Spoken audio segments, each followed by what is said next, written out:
कि आप लोग देख रहे हैं 2-3 दिन एक वीडियो वायरल हो रहा है जिसमें सिख कम्युनिटी कह रही है कि हमारी 2 बच्चियां दनमीत और मनमीत मिसिंग हैं।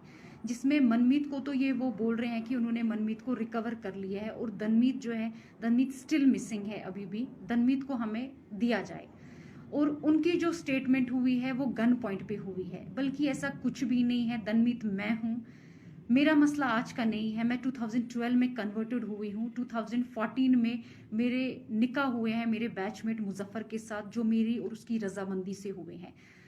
उसके बाद 6 जून 2021 में अपने घर से निकली। मैंने अपने घर में कॉल भी किया कि मैं अपनी मर्जी से निकली हूँ, मुझे ढूंढना नहीं। और विद इन 2 घंटे में पुलिस ने मुझे लोकेट कर दिया और सदर पुलिस स्टेशन बागात ले आए, जिसमें ऑलरेडी पूरी सिख कम्युनिटी और मेरी फैमिली वहां पर थी। उसके बाद एसएचओ ने मेरा स्टेटमेंट लिया, जो मेरा स्टेटमेंट सिर्फ ऑरल ले रहा था। मैंने उसको ये बोला, आप मेरा स्टेटमेंट रिटन कीजिए, आप जो मैं बोल रही हूँ आप रिटन कीजिए। मैं उनको ये बता रही थी 2012 में मैं कन्वर्टेड हुई हूँ, 2014 में मेरे निकाह हुए हैं, मेरे डॉक्यूमेंट्स हाई कोर्ट के हैं, आप एक बार डॉक्यूमेंट्स चेक कीजिए मेरे।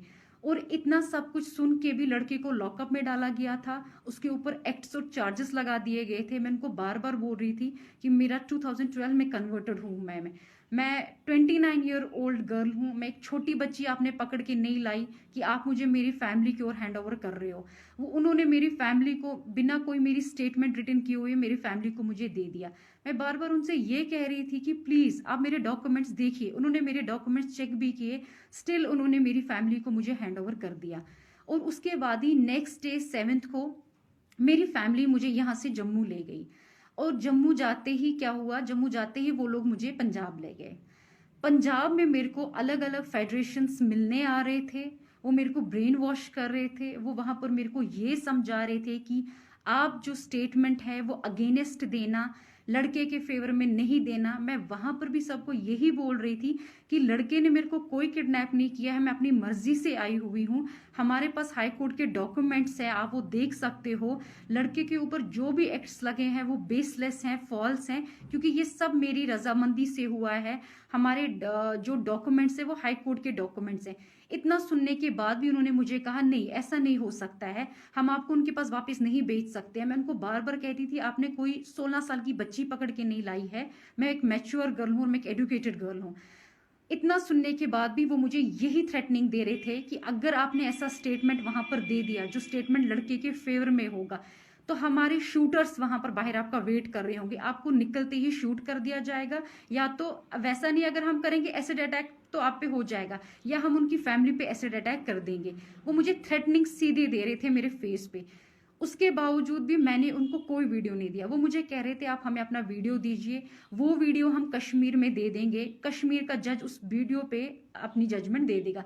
लेकिन मैं उनको कह रही थी ठीक है वीडियो तो मैं नहीं दूंगी, अगर मैं स्टेटमेंट दूंगी, मैं जज के सामने स्टेटमेंट दूंगी, मैं वहां पर ही दूंगी, क्योंकि सब मेरी रजामंदी से हुआ है। मैं किसी बेगुनाह को नहीं फंसा सकती, क्योंकि ये सब कुछ मेरी रजामंदी से हुआ है। जब मैं घर से निकली मैंने घर में कॉल भी किया कि मैं किडनैपिंग विडनैपिंग नहीं है, आप लोग मुझे ढूंढना नहीं, मैं अपनी मर्जी से निकली हुई हूँ।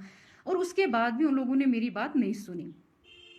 तो हम जम्मू आ गए, क्योंकि उनका जो प्लान था, जो उनका नेक्स्ट प्रोपागंडा वहां पर ये था कि लड़की को गोल्डन टेम्पल से बाहर निकालो, लड़की जैसे ही बाहर निकलती है हम इस पे कोई अटैक कर देंगे। मे बी वो कुछ भी हो सकता था, वो एक्सीडेंट भी हो सकता था, वो शूट भी हो सकता था। तो उसके बाद हम एक पोस्टमार्टम रिपोर्ट देंगे, जिस पोस्टमार्टम रिपोर्ट में हम ये मेंशन करेंगे कि एक सडन डेथ हुआ है, इस लड़की का हार्ट कोलैप्स हो गया है या इसको ब्रेन हेमेज हो गया है। हम जो भी करेंगे हम बिल्कुल साफ सुथरा करेंगे। हम इसको ये बता देंगे इस पे सिर्फ इसका एक सडन डेथ हुआ है, आप लोगों को कोई कभी किसी चीज में नहीं पकड़ सकता है। और ये चीज मैंने सुन ली थी। मैंने अपनी फैमिली को मॉर्निंग में इंसिस्ट किया हम यहाँ पर नहीं रहेंगे, चाहे कुछ भी हो जाए, मैं यहाँ सुसाइड कर लूंगी, हम यहाँ से निकल जाएंगे। हम यहाँ से निकलते हैं, ठीक है जैसा आप बोलोगे, जम्मू में मैं आपको ये स्टेटमेंट दे दूंगी, बट मैं पंजाब में ये स्टेटमेंट कभी भी नहीं दूंगी। और उसके बाद हम लोग जम्मू आ गए। जम्मू आते ही जैसे ही हम एक दिन रुके, नेक्स्ट मैं अपनी फैमिली के साथ 6 जून से लेके 25 जून तक थी। 25 जून को मॉर्निंग में मेरे फैमिली में कॉल आया कि हम कश्मीर पुलिस से हैं, हम गेट के बाहर हैं, आप आइए। तो मेरी फैमिली में 2 बंदे बाहर गए, वो उनसे मिले। वहाँ पर जम्मू जानीपुर की पुलिस भी थी, ये नहीं था कि वहाँ पर खाली कश्मीर पुलिस थी, वहाँ हमारे घर के साथ ही एक पुलिस स्टेशन है, उनकी पुलिस भी वहाँ पर थी। उसके बाद वो मेरे रूम में आए, उन्होंने मुझे बोला मैडम चलिए, हमारे पास हाई कोर्ट के ऑर्डर्स हैं। वो ऑर्डर हमने देखे और सीधे पहले मुझे जानीपुर पुलिस स्टेशन में ले गए। जानीपुर पुलिस स्टेशन के बाद उन्होंने मुझे जानीपुर SHO ने मुझे हैंड ओवर किया कश्मीर पुलिस के हवाले। और उन्होंने को बोला, जब सब उन्होंने हाई कोर्ट के ऑर्डर्स देखे, हाई कोर्ट के डायरेक्शंस देखे, तो उन्होंने बोला आप लड़की ले जा सकते हैं। और उसके बाद ही हम आगे हम यहाँ पर पहुंचे, मुझे वुमेन्स पुलिस स्टेशन में रखा गया। वहां पर मेरे को ना कोई मिलने आया, ना मैं किसी से मिलना ही चाहती थी। और नेक्स्ट डे ही मेरे को सदर पुलिस स्टेशन से पुलिस की गाड़ी आई जो मुझे कोर्ट ले गई। और आप सब एजुकेटेड हैं, मैं खुद भी एजुकेटेड हूं, आपको पता है कोर्ट में कोई किसी को गन पॉइंट पे कभी उसकी स्टेटमेंट नहीं ले सकता। अगर ऐसी चीजें होने लगी फिर कोर्ट पे भी तो कभी हम यकीन नहीं कर सकते हैं ना, क्योंकि ये सब तो आपको पता ही है, कोर्ट पे कोई किसी को गन पॉइंट पे नहीं रख सकता है। और मेरे को जैसे जम्मू में लाया गया, मैं तो किसी से भी नहीं मिली, मेरे को तो वुमेन्स पुलिस स्टेशन में रखा गया। उसके बाद ही सुबह स्क्वाड आई, किसी को नहीं पता था कि मेरी हेयरिंग है, क्योंकि मेरी हेयरिंग ऑलरेडी 3 बार डिले हो गई थी, क्योंकि तीनों बार 6 से लेके 25 तक हम आउट ऑफ स्टेशन थे, हम जम्मू, हम पंजाब में थे। मेरी जो हेयरिंग है वो मिस होती गई। हाई कोर्ट के डायरेक्शन से मुझे यहाँ पर बुलाया गया, मुझे कोर्ट तक पहुंचाया गया। कोर्ट में जज साहिबा के सामने मैंने अपनी स्टेटमेंट दी, जिसमें मैंने उनको ये बताया है कि ये सब मेरी रजामंदी से हुआ है। मैं 2012 में कन्वर्टेड हूँ, 2014 में मेरे निकाह हुए हैं मेरे बैचमेट के साथ। उसके ऊपर जितने भी एक्ट्स एलिगेशंस हैं वो बेसलेस हैं, वो फॉल्स हैं, और उन्होंने मेरी स्टेटमेंट सारी रिटन रिकॉर्ड कर दी। तो आप सब भी ये जानते हैं कि अगर जज के सामने भी कोई किसी को गन पॉइंट पे रख सकता है तो हम तो किसी पे यकीन नहीं कर सकते हैं। आप सब तो जानते ही हैं ना, सबके फैमिली मेंबर्स, किसी का कोई कोर्ट में होगा, सब इसमें जानते हैं कि जज के सामने ये चीजें नहीं हो सकती हैं। अगर ये चीज होनी होती है तो पहले ही हो गई होती, फिर तो ये मुझे आराम से यहाँ पर ला सकते थे अगर मेरी स्टेटमेंट ऐसी होनी होती। और जज के सामने ऐसा कुछ भी नहीं होता है, ये आप सब वेल नोइंग और वेल अवेयर हैं। और मैं एक एजुकेटेड गर्ल हूँ, मेरे को पता है मेरे राइट्स क्या हैं क्या नहीं है। सो प्लीज आप इसको एक रिलीजन का मसला मत बनाइए, एक पॉलिटिकल इशू मत बनाइए, एक माइनॉरिटी किस्सा मत बनाइए, क्योंकि जो चीज अपनी रजामंदी से होती है इसको माइनॉरिटी में मत लाइए। क्योंकि मैं अपनी मर्जी से कन्वर्टेड हुई हूँ। और प्लीज मैं सबसे ये बोल रही हूँ कि ये 2 दिन और 3 दिन का मसला नहीं है, 2012 का मसला है। मेरे डॉक्यूमेंट्स पूरी सिख कम्युनिटी के पास हैं इस टाइम पर। मुझे समझ नहीं आ रहा है वो ये क्यों बोल रहे हैं गन पॉइंट पे रखा गया है। हम कोई छोटे बच्चे नहीं है, मैं कोई छोटी बच्ची नहीं हूँ, मैं 28 ईयर्स ओल्ड गर्ल हूँ। मेरे को कौन गन पॉइंट पे रख सकता है? ऐसा है कि ऐसा भी होने लगा, गन पॉइंट पे स्टेटमेंटें होने लगी, फिर तो मुझे लगता है हर एक स्टेटमेंट ऐसी होनी चाहिए। ऐसा कुछ भी नहीं है, मेरी हर स्टेटमेंट जो है वो मेरी रजामंदी से हुई है। मेरे को कोई दबाव किसी का नहीं था, किसी का भी मेरे को। इनफैक्ट अगर दबाव मुझे दिया गया वो मेरे को बाहर दिया गया कि अगर आप कश्मीर में आपने लड़के के फेवर में कोई भी स्टेटमेंट दी, हम आपको जिंदा नहीं रखेंगे, आप पे अटैक होने वाला है, उसकी फैमिली में होने वाला है, उसके ऊपर हो जाएगा, लड़के को हम कभी सेंट्रल जेल से नहीं निकलने देंगे।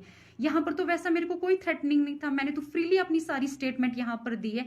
और प्लीज मैं आप सबसे ये बात बोलती हूँ, इसको प्लीज रिलीजन को बीच में मत लाइए, माइनॉरिटी को कम से कम बीच में मत लाइए, क्योंकि ये माइनॉरिटी का किस्सा नहीं। आप लोग प्रोपेगेंडा बना रहे हो, माइनॉरिटी में ऐसा हो रहा है वैसा हो रहा है, ऐसा कुछ भी नहीं है। मेरे को अपने राइट्स पता है, मेरे राइट्स क्या है। सो प्लीज आप ये चीजें मत इसमें कीजिए, माइनॉरिटी को बीच में मत कम से कम लाइए कि माइनॉरिटी को देके हमारी बच्चियों के साथ ऐसा हो रहा है वैसा हो रहा है। क्योंकि बच्चियां बच्ची नहीं है, जो बच्ची 28 ईयर्स ओल्ड गर्ल है उसको तो सुप्रीम कोर्ट के ऑर्डर्स हैं, वो अपने राइट्स खुद चुन सकती है। Right to religion, right to marriage, ये तो आप सब नोएंगे इस बारे में। सो प्लीज रिलीजन के नाम पे ये दंगे फसाद मत करवाइए, ये डिमांड मत कीजिए वो मिसिंग है। मैं कोई मिसिंग नहीं हूं, मैं जहां पर हूं मैं अपनी मर्जी से हूं और मैं बहुत खुश हूं। सो प्लीज इसको रिलीजन का नाम और माइनॉरिटी का नाम मत बताइए। मैं कोई छोटी बच्ची नहीं हूं जिसको बोल कर ये करके ये चीज कराई जाए। फिर तो मैं अपनी फैमिली के साथ पूरा 25 डेज थी, जिसमें उन लोगों ने मेरी 3 हेयरिंग्स मिस हुई हैं यहाँ पर। और फोर्थ हियरिंग में जब हाई कोर्ट के डायरेक्शन थे तब मैं यहाँ पर पहुंची हुई हूँ। सो प्लीज आप इसको माइनॉरिटी का किस्सा मत बनाइए, इसको इतना बड़ा पॉलिटिकल इश्यू मत बनाइए। जो चीज अपनी रजामंदी से हुई है उस चीज को प्लीज आप लोग पॉलिटिकल इश्यू और रिलीजन इश्यू मत बनाइए। Okay, thank you.